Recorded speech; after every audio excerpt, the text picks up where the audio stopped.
రేవంత్ రెడ్డి గారు ఎంతసేపు ప్రతిపక్ష నాయకుల మీద కేసులు పెట్టుడు, ప్రతిపక్ష ఎమ్మెల్యేలను గేట్లు తెరుస్తాం రాండ్రి రాండ్రి అంటుండు.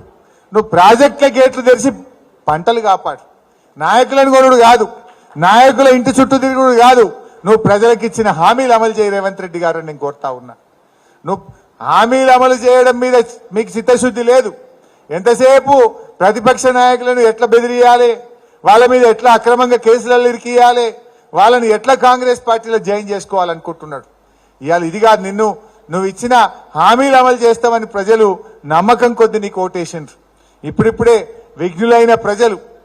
విఘ్నులైన తెలంగాణ ప్రజలు కాంగ్రెస్ పార్టీ మోసాలను కూడా గ్రహిస్తా ఉన్నారు. కాంగ్రెస్ పార్టీకి గుణపాఠం చెప్పాలని ఇవాళ ప్రజలు ఆలోచిస్తా ఉన్నారు. ఈ విషయాలను మీరు ప్రజల్లోకి తీసుకువెళ్ళండి.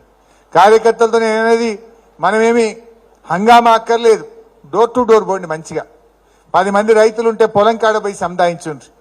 ఇంటింటికి వెళ్ళి అక్కా చెల్లెలకు మహాలక్ష్మి పేరు మీద కాంగ్రెస్ పార్టీ చేసిన మహా మోసాన్ని వివరించే ప్రయత్నం చేయండి. ఆసరా పెన్షన్ जनवरी నెల ఒక పెన్షన్ ఎగరగొట్టిండు. ఆ ఇచ్చే 2000 కూడా ఇవ్వలేదు जनवरी। एक महीना का तो पेंशन ही बंद कर दिया, ऊपर से 4000 देते बोले, 1 महीना का तो 2000 भी नहीं दिया जनवरी నెల। సో ఇట్లా ఆ వాళ్ళని కూడా మనం మద్దతు తీసుకురావాల్సిన అవసరం ఉంది. బీజేపీకి ఏం చూసి ఓటేయాలి? కేసీఆర్ గారు అద్భుతమైనటువంటి యాదాద్రి దేవాలయం నిర్మించలేదా? కేసీఆర్ గారు చేసినన్ని యజ్ఞాలు హోమాలు ఈ దేశంలో ఏ ముఖ్యమంత్రి అయినా చేసిండా? మనం కూడా హిందువులమే, మనం కూడా భక్తులమే, మనం పేదల పక్షాన నిలబడుతున్నాం. ఇలా బీజేపీ వాళ్ళు కేవలం మతం పేరు మీదనో ప్రజల్ని రెచ్చగొట్టడం ద్వారా ఓటడగడం కాదు. ఏం చేసింది బీజేపీ? రైతుల జీవితాల్లో మార్పు తెచ్చిందా?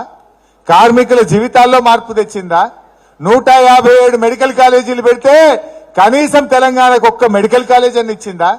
ఇలా సంగారెడ్డికి గవర్నమెంట్ మెడికల్ కాలేజ్ ఇచ్చింది మన కేసీఆర్, మన బీఆర్ఎస్ గవర్నమెంట్.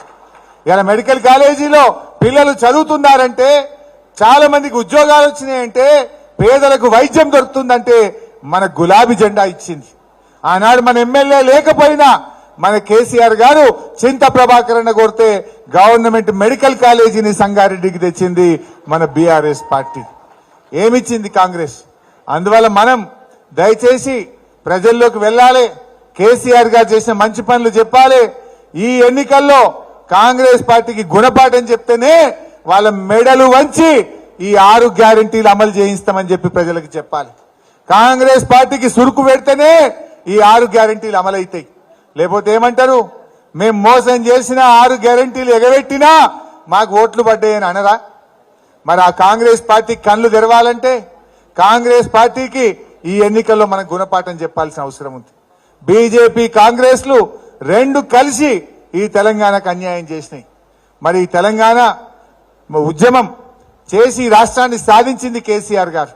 అంటే మనము తెలంగాణ గెలవాలంటే, తెలంగాణ నిలవాలంటే బీఆర్ఎస్ పార్టీ గెలవాలి, బీఆర్ఎస్ గెలవాలి, తెలంగాణ నిలవాలి అనేటువంటి నినాదంతో ఈ ఎన్నికల్లో మనం ప్రజల దగ్గరికి పోవాలి.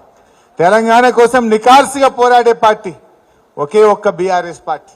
కాంగ్రెస్ వాళ్ళకు 100 ఎజెండాలు ఉంటాయి, బీజేపీ వాళ్ళకు 100 ఎజెండాలు ఉంటాయి. వాళ్ళు ఏదన్నా వాళ్ళ అవసరాల కోసం వాళ్ళు ఎక్కడైనా కాంప్రమైజ్ అవుతారు. కానీ బీఆర్ఎస్ పార్టీ తెలంగాణ హక్కుల కోసం, తెలంగాణ ప్రయోజనాల విషయంలో ఖచ్చితంగా ఎలాంటి రాజీ లేకుండా పోరాటం చేయగలిగేటువంటి పార్టీ ఒక్క బీఆర్ఎస్ అనేటువంటి విషయాన్ని మనం ప్రజల్లోకి తీసుకువెళ్ళాలి. దయచేసి కార్యకర్తలు కూడా ఎవరు అధైర్యపడకండి. ఇవాళ మీకు ప్రభాకర్ అన్న ఉన్నాడు, నేనున్నా.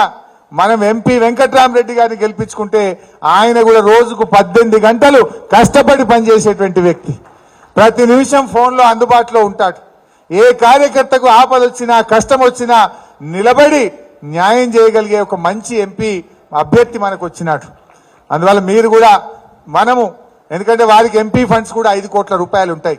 మనకు మన గ్రామాల అభివృద్ధికి కానీ కార్యకర్తల సంక్షేమం కోసం ఇలాంటి మంచి మనిషి వెంకట్రామరెడ్డి గారిని గెలిపించడానికి వచ్చే 50 రోజులు రాత్రింబవళ్ళు కష్టపడదాం. మన గులాబీ జెండాను మనం గెలిపించుకొని మళ్ళీ ఒకసారి మెదక్ జిల్లా గులాబీ జెండాకు అడ్డా, ఇది మా బీఆర్ఎస్ అడ్డా అని చెప్పి రుజువు చేసుకుందాం. జై తెలంగాణ.